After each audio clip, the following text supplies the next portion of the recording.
సంక్రాంతికి విజయ్ దేవరకొండ అభిమానులకు మంచి గిఫ్ట్. రీసెంట్గా బాలకృష్ణ నటించిన డాకు మహారాజ్ సినిమా మంచి టాకుతో వసూళ్లతో దూసుకుపోతున్న విషయం మనందరికీ తెలుసు. ఈ సినిమాను నాగవంశీ నిర్మించిన సంగతి తెలిసిందే. అయితే సంక్రాంతికి విడుదలైన ఈ సినిమా ప్రేక్షకులందరినీ ఇంప్రెస్ చేసింది అని చెప్పొచ్చు. ఈ సినిమాతో పాటు వీడీ12 ప్రొడ్యూసర్ కూడా నాగవంశీ అని మనందరికీ తెలుసు.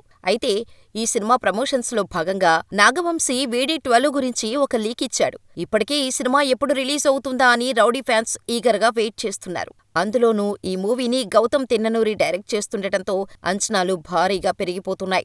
గీత గోవిందం తర్వాత ప్రాపర్ హిట్ కోసం విజయ్ దేవరకొండ ఎదురుచూస్తున్నాడు. జెర్సీ ఫేమ్ గౌతమ్ తిన్ననూరి డైరెక్షన్లో వీడీ12 వస్తున్నా ఈ సినిమాలో శ్రీలీల హీరోయిన్ గా నటిస్తోంది. తాజాగా ఒక ఇంటర్వ్యూలో పాల్గొన్న నిర్మాత నాగవంశీ ఈ మూవీ గురించి ఇంట్రెస్టింగ్ విషయాలు చెప్పాడు. ఈ సినిమా 2 భాగాలుగా రిలీజ్ అవుతోందని, అలా అని కథ 2వ భాగంలో పెట్టి మొదటి భాగం సస్పెన్స్ తో నడిపించటం లేదు. మొదటి భాగం ఒక్కటి చూసినా సరిపోద్ది. ఇక ఈ సినిమా కంటెంట్ చూసిన తర్వాత మీరే షాక్ అవుతారు. ఈ మధ్యనే నేను, మా బాబాయ్, ఎడిటర్ నవీన్ ఫస్ట్ హాఫ్ చూసుకున్నాం. జెర్సీ మూవీ తీసిన గౌతమేనా ఈ సినిమా తీసింది అనేలా వీడీ12 ఉంటుందని క్లారిటీ ఇచ్చాడు. దీంతో గౌతమ్ విజయ్ కు సాలిడ్ కంబ్యాక్ ఇవ్వటం గ్యారంటీ అనే నమ్మకంతో ఉన్నారు రౌడీ బాయ్స్. ఇదే ఊపులో సంక్రాంతి కానుకగా వీడీ12 టీజర్ రిలీజ్ కు రెడీ అవుతున్నట్టుగా తెలుస్తోంది. ఈ విషయంలో ఇంకా క్లారిటీ లేదు కానీ రౌడీ ఫ్యాన్స్ మాత్రం టీజర్ కోసం ఈగర్గా వెయిట్ చేస్తున్నారు. మరి నాగవంశీ ఎలా ప్లాన్ చేస్తున్నాడో చూడాలి.